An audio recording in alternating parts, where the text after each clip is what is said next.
Alright, what is up, everybody? It's your boy Croissant. I hope everybody had a great Switch miss.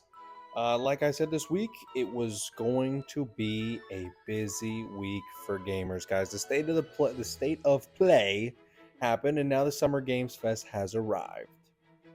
And so I watched the Summer Games Fest yesterday, and Jeff Keighley, he got up on stage, he did his thing, he did a great job. I'd say he does a great job with all of his presentations. And it's still one of the best ways for smaller studios and lesser known games to gain exposure.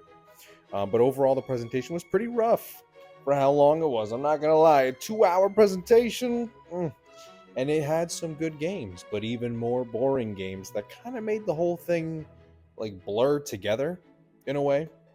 And I was watching it pretty intently for the first 30 minutes or so, and then I passively watched it with an AirPod in, started cooking dinner. It kind of just turned into background noise.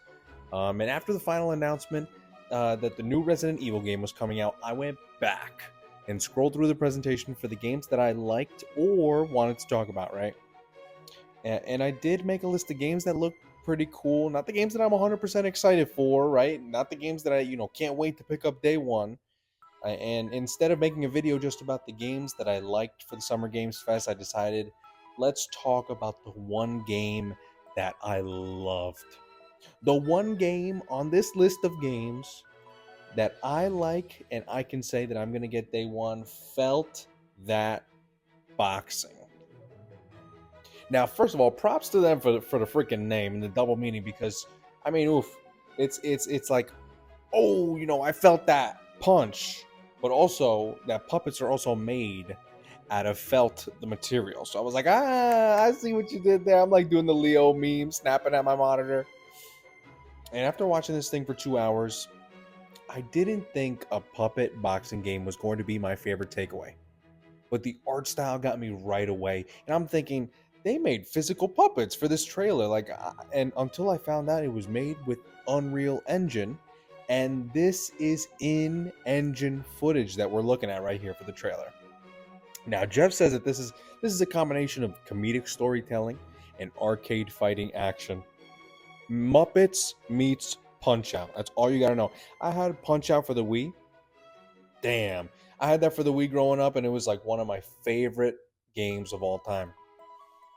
And so we start the trailer following a puppet named Fuzzy, right? That's spelled Fuzzz-E. And he's living at the Lost Puppet Orphanage. And it just seems all he has, and maybe all he knows, is fighting, or maybe those gloves. He has like these boxing gloves, right? And maybe they were passed down from his real dad, who died or left him at a young age.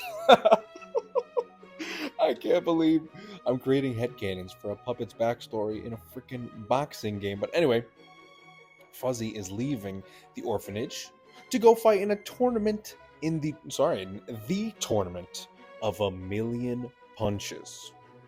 And we assume, right, it's to win money to save the orphanage, because later in the trailer, he's holding up a scheduled for demolition sign.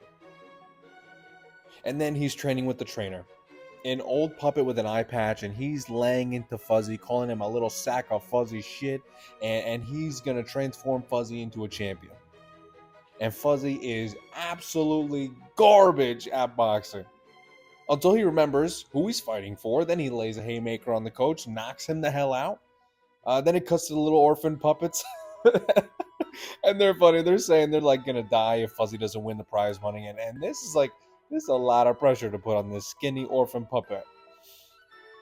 But the next part of this trailer is my favorite. He's doing the drills, guys. Any good boxing movie, the best part is the training montage. And Fuzzy, he's dodging the toast, popping out of the toaster. He's hitting the meat heavy bag. He's unclogging toilets. And then all while, the coach is saying lines like this meat ain't gonna beat itself. I mean, like, this level of immature humor was practically made for me. And then we get some footage of the fighters. So these are some of the fighters we're going to go up against. First is some green puppet with what looks like a battering ram with a boxing glove on the end of it. And this character has no name. No name.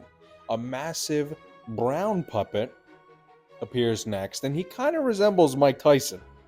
if you kind of squint your eyes a little bit and look to the left a little bit. But he also has no name. And then we get some footage of Fuzzy beating ass on this puppet called the Butcher.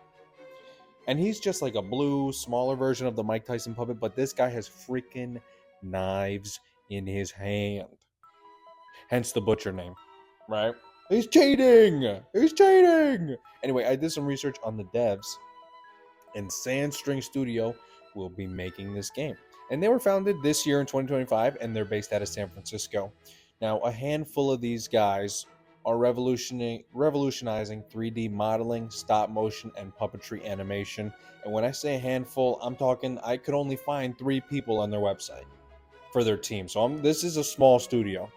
And I'm going to play some of their videos from their YouTube page in the background, showcasing kind of like how incredible these guys are at what they do. And of course, I'm going to link their channel down in the description, and I'm hoping for nothing but the best for the studio and Felt That Boxing success, because I really want this game to be good, but this game has no specific release date as of yet. And all we know for now is that it'll be on Steam. And we could be, guys, we could be years away from this game actually being released. You know, smaller studios, they take longer to make these games, and I want this game to be good, so take all the time you need, guys. While you're watching these videos in the background, I thought I could rattle off a list of the other games that I like from the rest of the Summer Games Fest, so you guys know what I'm looking forward to besides, you know, the GOTY or Felt That Boxing. So yeah, like, just to go off the list, and I believe this is an order in the presentation, Mortal Shell 2. I didn't play the first one, but damn, that trailer looked good, and the music was popping. But I didn't hear good things about the first game, so I'm very, you know, optimistic. Or very wary. Death Stranding 2, it's Kojima. Sonic Worlds, whatever the hell it's called. It's a Sonic racing game. It looks good. And they're going to have other Sega characters in it, which look cool. Like Ichiban Kasuga. And Code Vein 2's coming out, guys. I played the first one. I didn't think it was that bad, except for the freaking final boss. I hated that freaking boss. And it looks a little bit more cartoony now in Code Vein 2. So let's see. Mouse PI for Hire. This one looks good. I like the art style of like the old Disney art style, black and white Disney. And the mechanics of the game look good too. Marvel Cosmic Invasion reminds me of the Simpsons beat 'em up game I used to play in arcades when I was a kid. Onimusha Way of the Sword, it just looks like a great game. Arc Raiders, people keep talking about it. Mio looks cool. I'd say it's like the new cool Metroidvania Hollow Knight. Out of Worlds and Lego Voyagers, they just seem like very chill co-op games. Liza P DLC Overture went live after the show. Good for them. Dying Light the Beast. I only played the first Dying Light, but you know, this trailer did look good. It's just, you know, how many times can we play Dying Light before it becomes boring as hell? Axe of Blood, always love a game about kicking ass.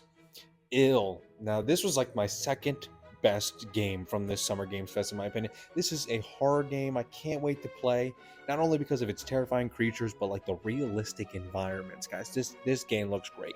And maybe I'll do a video on it in the future. But let's see if we hear some more information. Wu-Tang, Rise of the Deceiver. Why is the Wu-Tang game actually looking good? Like, it looks better than some of these AAA games that are coming out. Into the Unwell, a 3D platformer, cartoony, like Cuphead. I love that art style. Stranger Then Heaven, the Yakuza devs. Come on, you know it's going to be a freaking masterpiece. And then, of course, you wrapped up the presents with the Summer Game Fest with Resident Evil Requiem. Who doesn't love Resident Evil, guys? And that's pretty much it for the rest of the presents. Again, 2 hours, and I listed off with like 10 games, 12 games out of, you know, 2 hours of new games. It was a meh out of 10 again, just like the state of play. But I'm here to cover everything. Let me know what you guys think. What games were you hyped about during the Summer Games Fest? What are you looking forward to? Are you looking forward to Felt That Boxing? Let me know down below. I don't have a question this week, so just let me know what you're eating right now while you're watching this video. And as always, thanks for watching. Make sure to like, comment, subscribe, and I'll see y'all soon. Peace.